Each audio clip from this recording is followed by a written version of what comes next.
What's going on, guys? I hope you all are having a fantastic day. I know that I am, and today we have a little bit of news regarding the GTX 1180. So before I get into the video, I want to say that I am going to be having a 200 subscriber Q&A special, so if you guys have any questions for me that you're just curious about or you want me to answer, don't forget to leave them in the comments below, and I will answer them for the 200 subscriber special. So the GTX 1180, we've been hearing rumors about since the beginning of this year. I've made a bunch of videos in the past about the GTX 1180, and at this point I feel like it's getting a little bit redundant because these videos are really kind of just resurfacing because there have been some more leaks that are a little bit more specific than before. So this leak says that the GTX 1180 Founders Edition will come out on June 15th, 2018. Now, this kind of sounds believable because it's been about 2 years since the Pascal cards debuted, and that's kind of a really long time for NVIDIA cards to be around. The GTX 900 series was around for about the same amount of time, but it was a little bit less than 2 years, and these cards are going on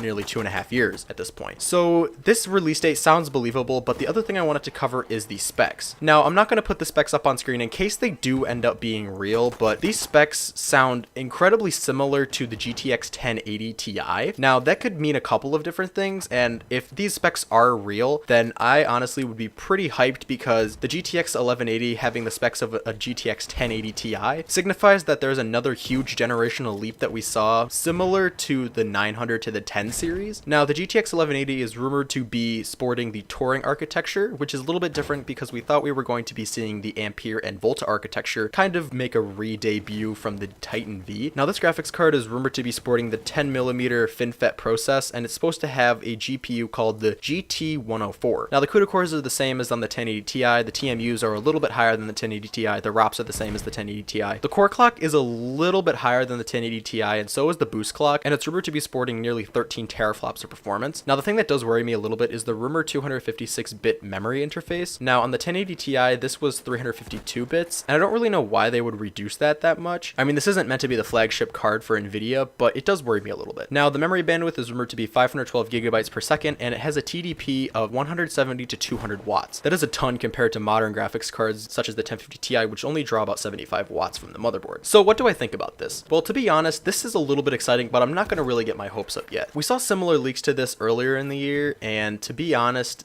they weren't true, and they didn't really sound believable now that I go back and look on it, but I am a little bit interested to see what comes of this. So, thank you all so much for watching, and if you enjoyed this video, don't forget to click here for more videos. And if you did enjoy the video, don't forget to leave a like and or subscribe if you're new around here.